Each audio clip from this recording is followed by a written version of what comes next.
Bonjour, this is Eti. Welcome to my Chanel Fabricate. Whoa, what was that about? Why am I speaking English with a French wannabe accent? I think you guessed it. Today we're doing the French seam finish. This is the seam that a lot of lightweight fabrics use it, like silks or fabrics that they want to unravel really easily. Let's get started, shall we? We got some lightweight fabric over here. I've picked silk organza, but any lightweight fabric would work, about half a yard. We have some chalk, pins, clippers, a ruler, and some fabric scissors. We're bringing out the big guns, our sewing machine, thread of course, ironing board or mat, and an iron, and pressing cloth. Next we have two pieces of fabric that we're gonna cut 7-inch wide by 9-inch long. We're gonna mark either with sticker or we can just mark it with a chalk, the wrong side of the fabric.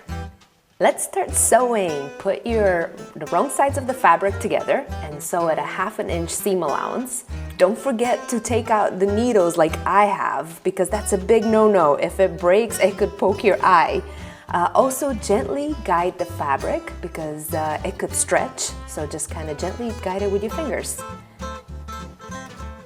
Now we're going to trim the seam allowance to 1/16 of an inch. As you can see, I have done a little markings so that way I could help you to keep a straight line. Silk organza is kind of slippery, so this was a funny one to cut. Okay, time to press the seam allowance with the wrong sides together. Then iron the seam allowance in the direction that is going to be away from you, so you can just kind of press it down with your fingers. And just be careful with those fingers not to get burned, because I did. It hurts. Alright, then the next step is we're gonna turn it to the right sides and press again.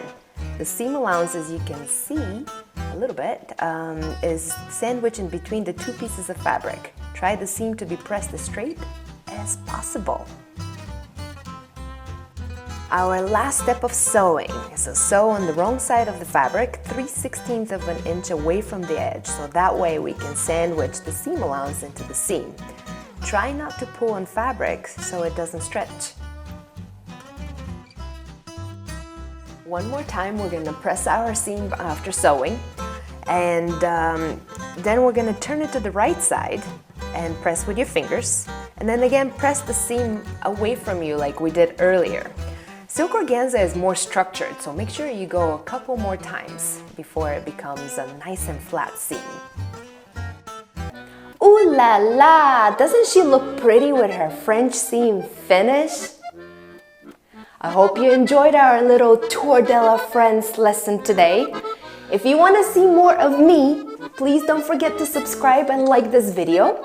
Until the next time, merci beaucoup, my fabricators. Mwah!